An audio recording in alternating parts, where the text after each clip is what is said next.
क्योंकि बहू झूठ नहीं बोलती। सुधा और राकेश के 3 बेटे थे। शादी के बाद तीनों माँ बाप से दूर रहते और सिर्फ त्योहारों में आते। माँ जी, पिताजी, अगली बार आप लोग हमारे घर आइएगा।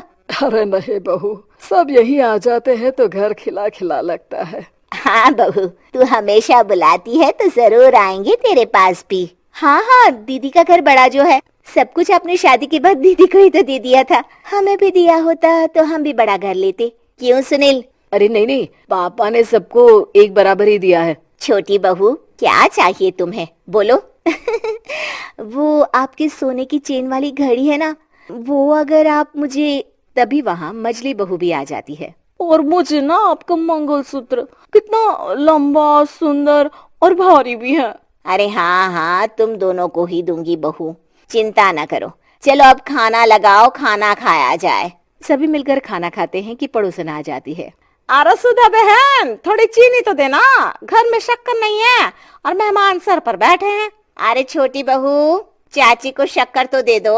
अरे मजली दीदी, आप दे दीजिए ना, मैं यहाँ कम आती हूँ तो मुझे पता ही नहीं है कि सासू माँ सारी चीजें कहाँ रखती है। और तुम, मैं कौन सा यहाँ रोज शक्कर फाँकने के लिए आती हूँ, मुझे भी नहीं है पता। तभी बड़ी बहू हाथ में चीनी की कटोरी लेकर आती है। चाची, शक्कर आप लोगों का बड़ा सहारा है माँ जी और पिताजी को, वरना हम लोग तो यहाँ रहते ही नहीं। आप जैसे पड़ोसी हैं तो हम निश्चिंत है। और जीती रहे बहू, आप तो ये घर पड़ोस कम परिवार ज्यादा लगता है। सुधा अपनी बड़ी बहू को देखकर बहुत खुश रहा करती थी। वो उससे अक्सर घंटों बात भी किया करती, लेकिन दोनों दूसरी बहुओं का भी वो समझती थी कि शायद छोटी है, वक्त आने पर संभल जाएंगी। समय आ जाता है जब सभी को वापस जाना होता है। माँ जी, हम लोगों की फ्लाइट पहले है, हमें इजाजत दे। वो सास के गले लगकर चली जाती है। थोड़ी देर बाद छोटी बहू कहती है, माँ जी, मैं ना ये सोफे के कवर और चादरें ले जा रही हूँ, यहाँ तो ऐसी ही पड़ी रहेंगी। हाँ हाँ बहू, ले जा, और कुछ चाहिए तो बोल। और तो चाहिए बहुत कुछ, पर चलिए कोई बात नहीं, अगली बार ले जाऊंगी मैं। ऐसे ही मंजली बहू भी घर का बहुत सारा सामान ले जाती है। सभी के जाने के बाद सुधा राकेश से कहती है, घर कितना सूना लग रहा है ना। हाँ, और खाली भी। तुम्हारी दोनों बहुएं सब बटोर गई। अरे ठीक है ना, हम दोनों ही तो हैं, कितना सामान लगेगा। फिर उन लोगों की नई गृहस्थी, इतना मत सोचा करे। समय बीतता है। ऐसे ही हर साल त्योहारों में सुधा और राकेश के बच्चों की बहू आते और जाते वक्त ढेर सारा सामान पैक कर कर ले जाती। लेकिन कुछ ही सालों में सुधा का देहांत हो जाता है। पिताजी, आप यहाँ अकेले क्या करेंगे, हम लोगों के साथ चलिए। अरे नहीं नहीं बहू, इस घर में सुधा की यादें हैं, मैं उसे नहीं छोड़ सकता हूँ। अब तुम लोगों की माँ नहीं रही। देख लो, वैसे तो मैंने उसके जीते जी सब कुछ दे दिया है, लेकिन कुछ उसका पर्सनल कीमती सामान था जो ये है, ले लो। सामान में होती है एक घड़ी और एक मंगलसूत्र। माँ जी ने कहा था कि वो ये घड़ी मुझे देंगी। हाँ हाँ पिताजी, माँ ने सबके सामने ये घड़ी सरिता को देने के लिए कहा था। उठा लो सरिता माँ की घड़ी। अब क्या था, छोटी बहू फट से घड़ी उठा लेती है। और पिताजी, ये मंगलसूत्र तो माँ ने मुझे ही देने को कहा था, याद है ना। वो सभी की ओर इशारा करती है। तू भी ले ले ये हार बेटा, कोई बात नहीं। मंजली फटाक से हार उठा लेती है।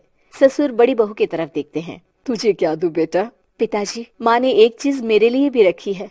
सभी के कान खड़े हो जाते हैं कि आखिर सास ने क्या रखा होगा बड़ी के लिए। अरे माँ जी तो दीदी से प्यार भी ज्यादा ही करती थी, हमेशा उनसे बात किया करती।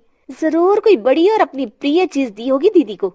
और देख लेते हैं ना, वरना तो हम भी बराबर का बंटवारा करेंगे। हाँ हाँ, कर लेना बंटवारा। लेकिन बड़ी बहू बताओ तो, सुधा ने क्या रखा है तुम्हारे लिए?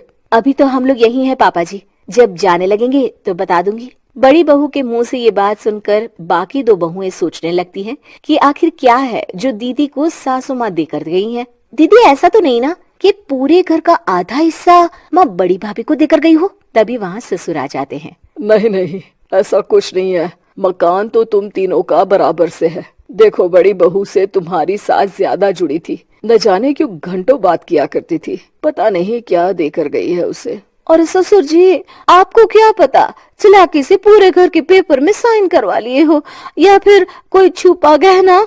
आखिर मकान पूरा तो आपने सासू माँ के नाम ही कर रखा था ना। अब घर में ये सस्पेंस बन जाता है कि आखिर बड़ी बहू क्या लेकर जाएगी। फिर वो दिन भी आ जाता है जब बड़ी बहू के जाने का समय हो जाता है। बेटा, परसों तुम चली जाओगी, बताया नहीं, माँ ने तुम्हें क्या दिया? घड़ी और हार जो बेशकीमती था और तुम्हारी सास को सबसे ज्यादा प्रिय था, उसका तो बंटवारा भी हो चुका है। अब तुम्हारी बारी। हाँ पिताजी, आज मैं ये बात बताने ही वाली थी। माँ ने मुझे उससे भी बेशकीमती चीज दी है और वो है आप। आपसे अधिक प्रिय उन्हें कुछ नहीं था। माँ चाहती थी कि आप मेरे साथ रहें। चलिए पिताजी। बेटा, मेरे पास तो कोई पेंशन भी नहीं है और ना ही कोई प्रॉपर्टी। लेकिन आपके पास संस्कार है पिताजी, जो मेरे बच्चे आपसे लेंगे, तो आपको ले जाने पर स्वार्थ ही है मेरा। चलिए ना पापा।